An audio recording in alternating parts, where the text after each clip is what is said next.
Today, we are stepping outside the curated reality of five-star resorts and into a world that defies easy explanation. We're asking a question that sounds absurd on the surface, but becomes profoundly relevant when viewed through the eyes of extreme privilege. Is the Philippines even real?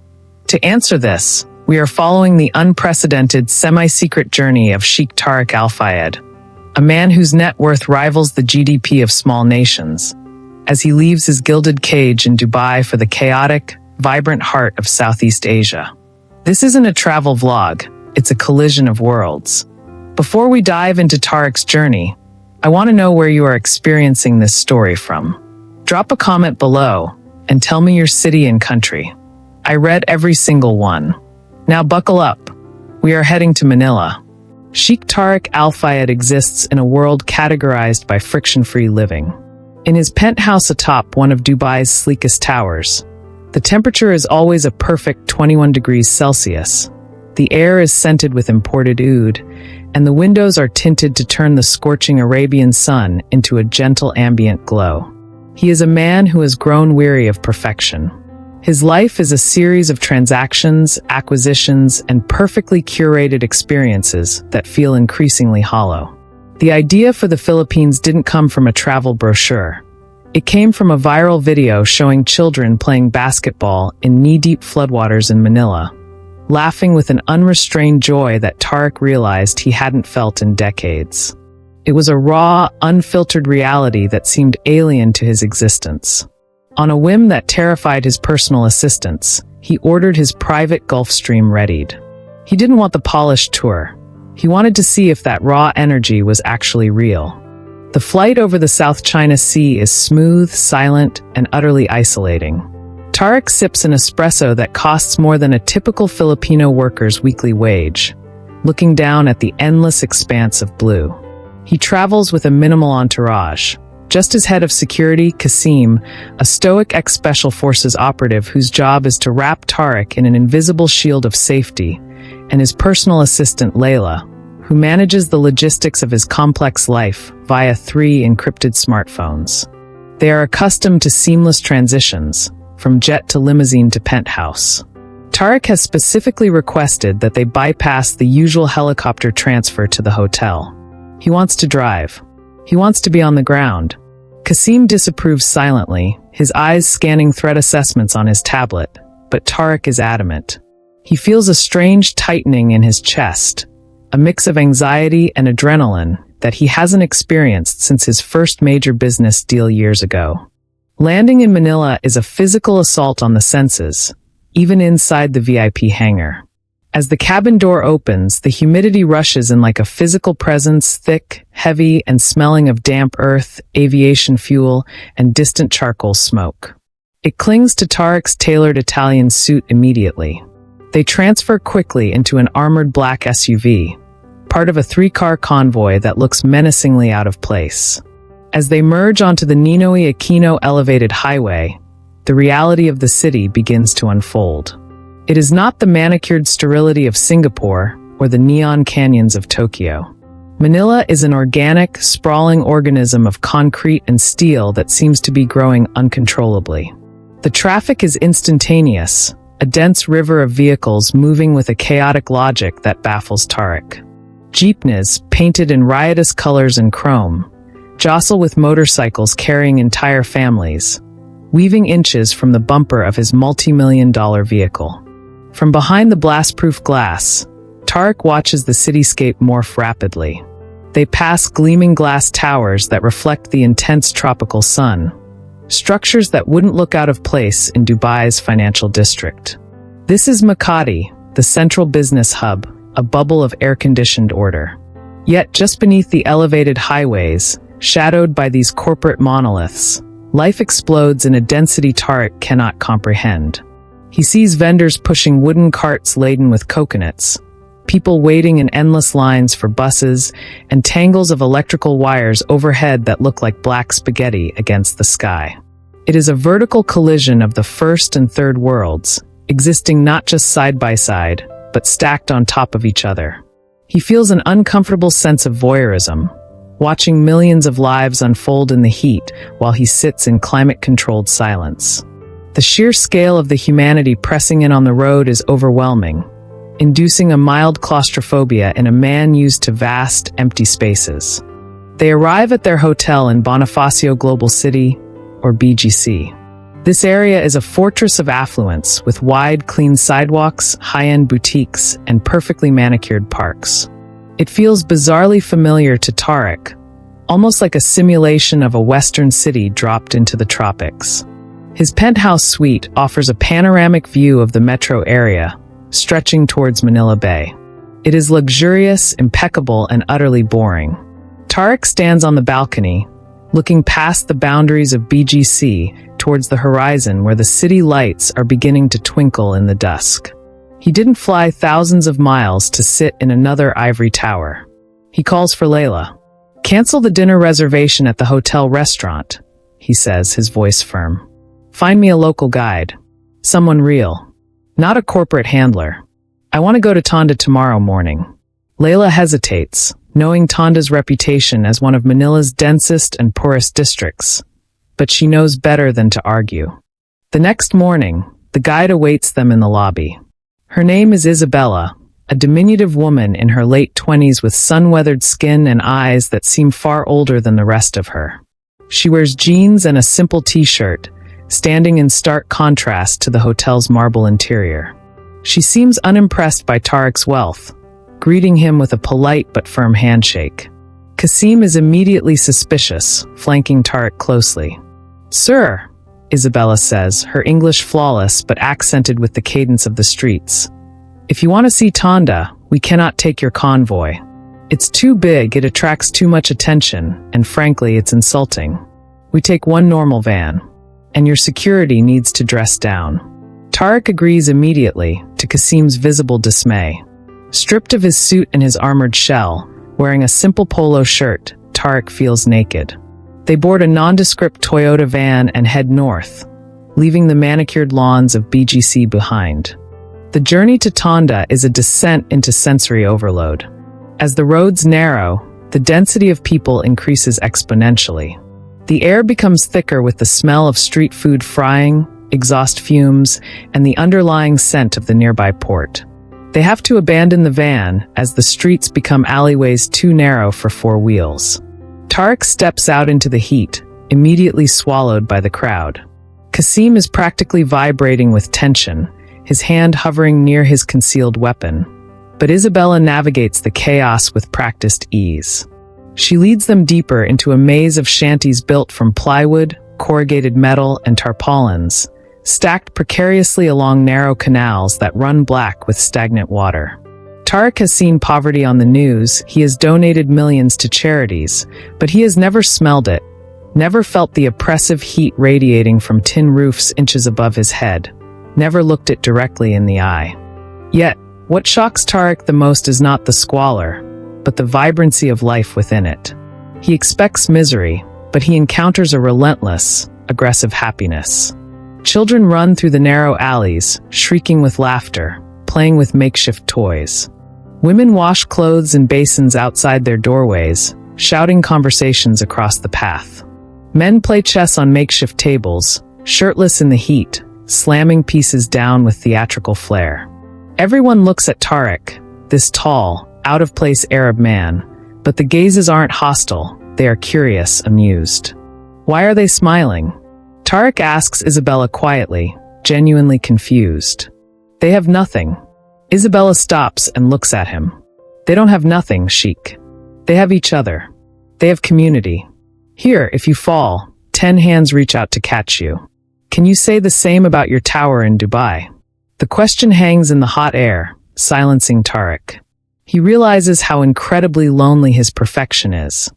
Isabella leads them to a small basketball court, the heart of the neighborhood. It's cracked concrete, the hoop is rusted and netless, but a game is in full swing, played with an intensity that rivals professional leagues.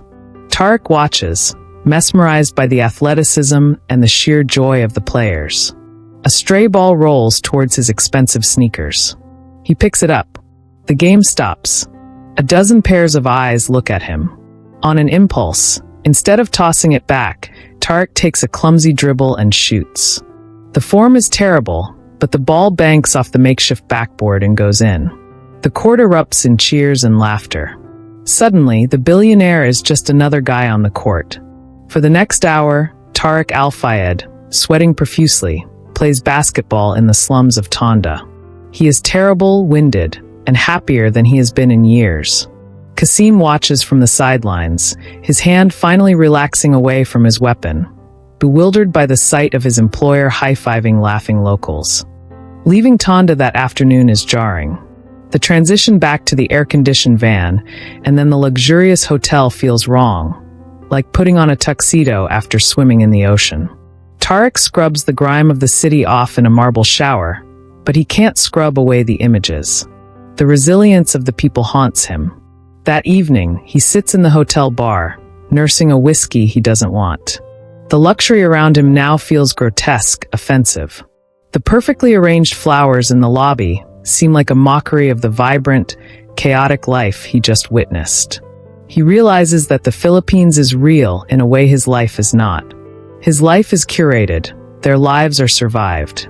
The intense contrast is causing a kind of spiritual whiplash. He knows he cannot just stay in Manila. The city is too intense, too much of a mirror showing him his own hollowness. He needs to see the other side of the country that the brochures promise. The next day, the itinerary shifts dramatically. They take another private jet, this time a smaller one, heading southwest towards the province of Palawan. As they approach, the view from the window shifts from the gray sprawl of Manila to an impossible palette of blues and greens.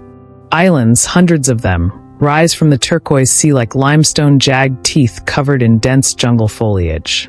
The water is so clear that even from thousands of feet up, Tariq can see the reefs fringing the islands. It looks like CGI, a landscape too perfect to exist in nature. They land on a small airstrip and transfer immediately to a sleek, private speedboat. The captain, a weathered local named Ramon, grins broadly as he guns the engines, the boat carving a white wake across the glass-like water. The sea spray hits Tariq's face, warm and salty, washing away the lingering dust of the city. This is the paradise the world knows, the postcard version of the Philippines. The destination is a private island resort, one of the most exclusive in the world. Tariq has rented the entire island for the week to ensure privacy. As the boat approaches, they see villas perched on stilts over the water, connected by wooden walkways. The staff is waiting on the jetty with cold towels and fresh coconut water. It is the pinnacle of luxury, the kind Tariq is used to, yet here, surrounded by such raw natural beauty, it feels different.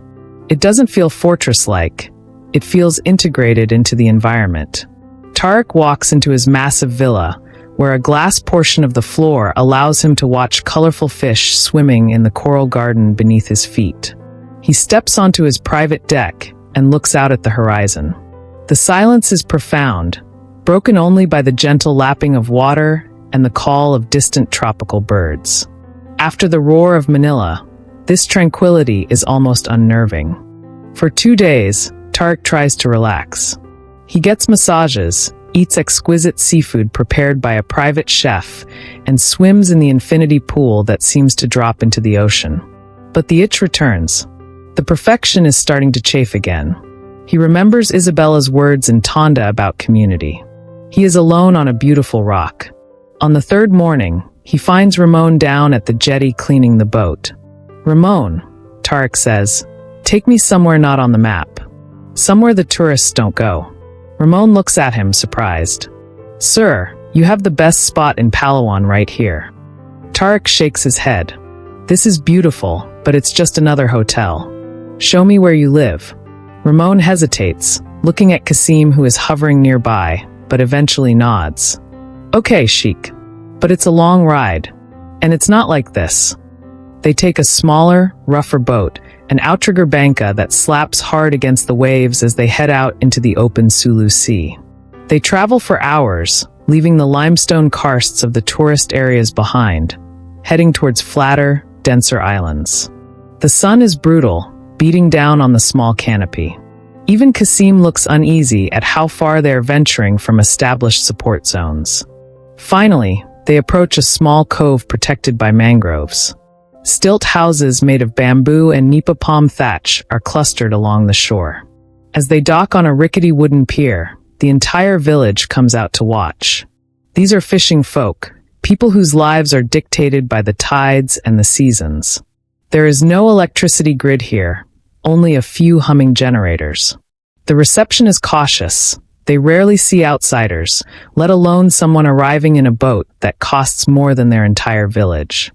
Ramon introduces Tariq to the village elder, a wizened man named Lolo Tasio, who possesses a face that looks like carved mahogany. Through Ramon translating, Lolo Tasio welcomes them with a simple, dignified hospitality that humbles Tariq. They are invited to sit on the bamboo floor of the elder's home. There is no furniture. A meal is prepared hastily, grilled fish caught that morning, rice, and a sour vegetable soup. It is served on banana leaves, and they eat with their hands. Tariq, the man who dines in Michelin-starred restaurants weekly, finds this meal to be the most flavorful he has tasted in years. It tastes of the sea and the smoke of the wood fire.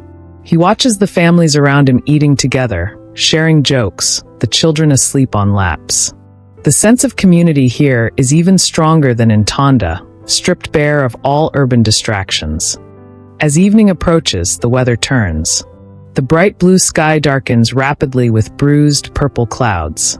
The wind picks up, whipping the palm fronds into a frenzy. Ramon looks worried. Sheikh, a squall is coming. It's too dangerous to take the small boat back in the dark. We have to stay the night. Kasim immediately objects, citing security protocols, his satellite phone already out. Tariq puts a hand on his guard's arm. Relax, Kasim. Look around you. Who are we needing protection from? These fishermen. He turns to Ramon. We stay. If Lolo Tasio will have us. The elder nods gravely. The storm hits with ferocious intensity, rain lashing against the nipa walls, the wind howling. Tariq sits in the dark hut, lit only by a kerosene lamp, listening to the fury of nature outside, feeling incredibly small and strangely safe surrounded by these strangers who have shared their home without hesitation. That night, sleeping on a thin woven mat on the bamboo floor, Tariq dreams not of stock markets or business mergers, but of the faces he has seen. The laughing children in the floodwaters of Tondo, the basketball players, the fishermen in this village. He wakes before dawn to the sound of roosters and the smell of wood smoke. The storm has passed, leaving the air scrubbed clean. He walks out onto the beach as the sun rises, painting the sky in insane shades of orange, pink, and violet. The beauty is so intense it hurts. He watches the men preparing their nets for the morning's fishing. They move with a synchronized rhythm, a dance with the ocean they have performed for generations. Tariq realizes that the question, is the Philippines even real, is flawed. It's the most real place he's ever been. It's his own life in Dubai that now feels like the illusion, a padded cell of comfort disconnected from the fundamental struggles and joys of being human. He spends the morning helping, or trying to help, the fishermen mend nets. His soft, manicured hands are clumsy with the coarse nylon twine, and the men gently laugh at him, guiding his fingers. He learns that their lives are incredibly hard. One bad typhoon can destroy their homes and boats, wiping out their livelihood in hours. Yet, there is no existential dread here, only a pragmatic acceptance of nature's power and a reliance on each other to rebuild. They don't worry about the future in the abstract way he does. They worry about today's catch. This immediacy of existence is liberating for Tariq. He sits on the sand, sharing a cigarette with Ramon, watching Kasim pace nervously on the pier, still trying to get a signal on his satellite phone. Tariq realizes he hasn't checked his own phone in 24 hours, a personal record. By midday, the sea is calm enough to return. The goodbye is emotional.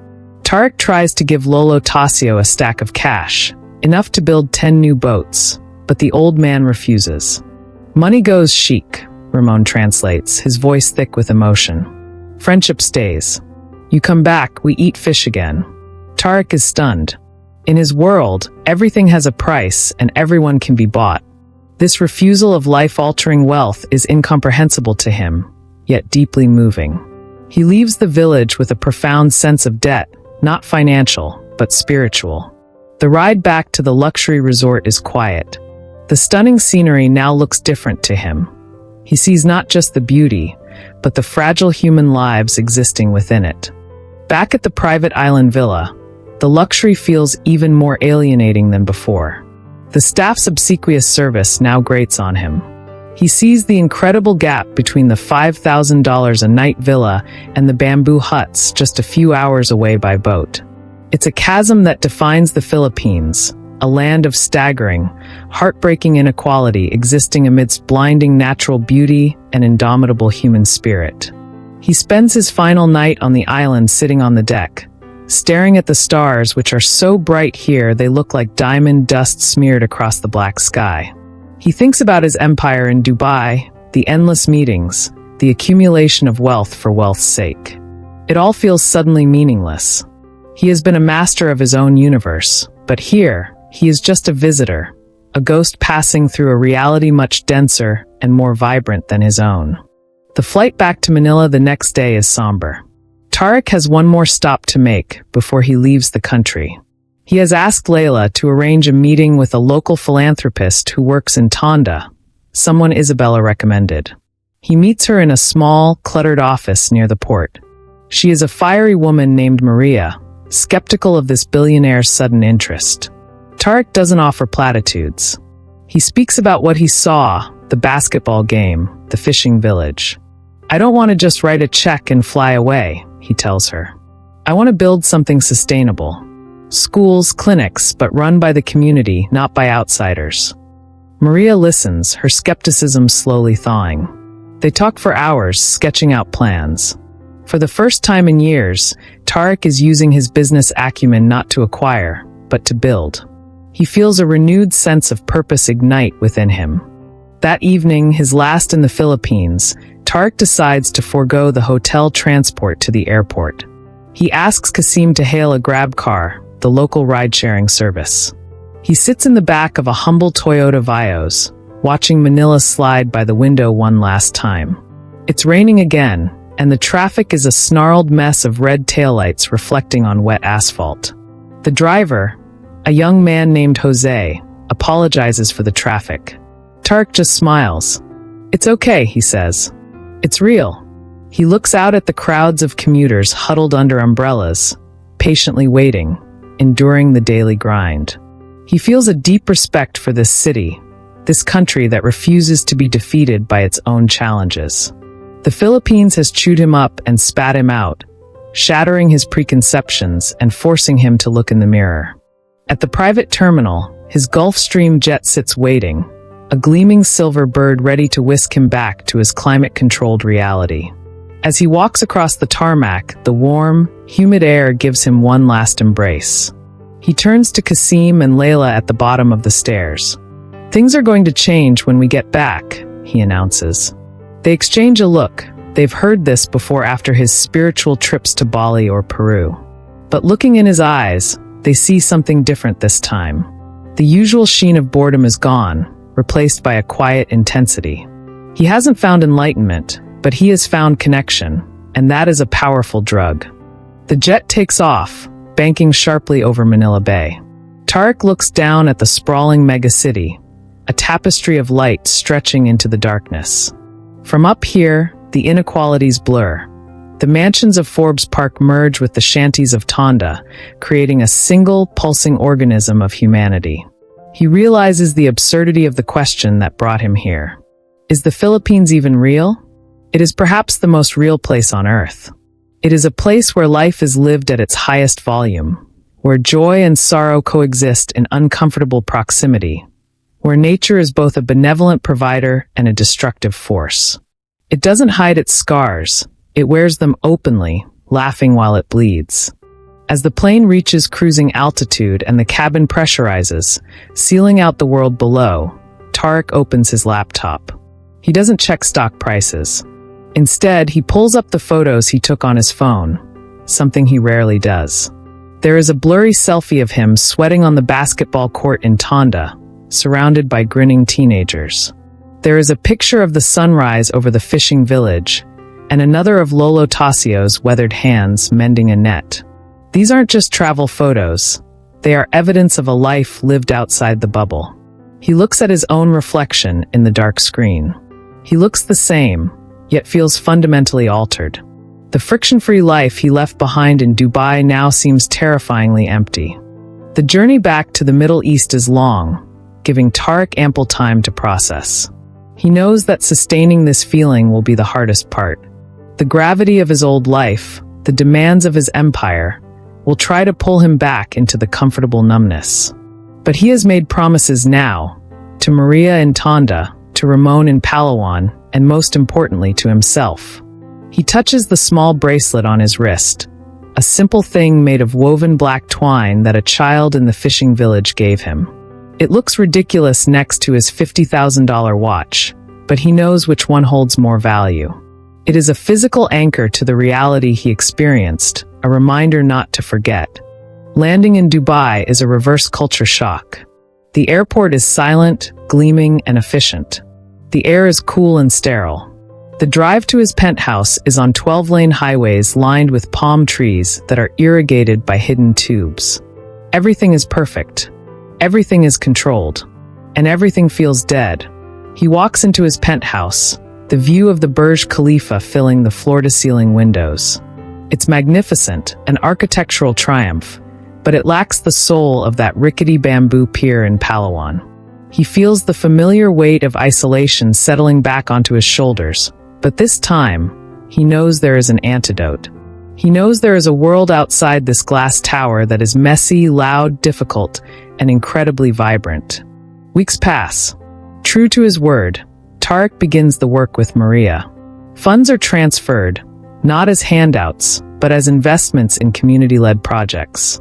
He receives updates, photos of ground being broken for a new clinic in Tondo, a new communal boat being built in the fishing village. He doesn't just have his assistant read them, he pores over them himself. He finds himself becoming bored in board meetings, his mind drifting back to the heat and noise of Manila. His associates notice the change. He is less ruthless, more contemplative, asking questions about the social impact of their deals that he never would have asked before. The Philippines didn't fix him, but it woke him up. So, back to the question we started with. Is the Philippines even real? To the outsider looking at postcards of impossible beaches, it seems like a fantasy. To the cynic looking at news reports of poverty and chaos, it seems like a cautionary tale. But to Tariq Al-Fayed, the Arab billionaire who parachuted into its beating heart, it is the ultimate reality check. It is a place that strips away the artifices of wealth and forces you to confront the basics of human existence. Survival, community, resilience, and the capacity for joy amidst hardship. It is a country that is simultaneously paradise and purgatory, a place that refuses to be easily categorized. The Philippines is very, very real. It is so real that it makes the rest of the sanitized, manicured world feel like a simulation. It's a place that grabs you by the collar and demands that you feel something. And for a man like Sheikh Tariq, who had forgotten how to feel, that was the greatest luxury of all. Thanks for watching this journey. If this story resonated with you, if you've ever experienced a place that fundamentally shifted your perspective, share your story in the comments below. Don't forget to like and subscribe for more deep dives into the realities of our world. Until next time, keep seeking the real.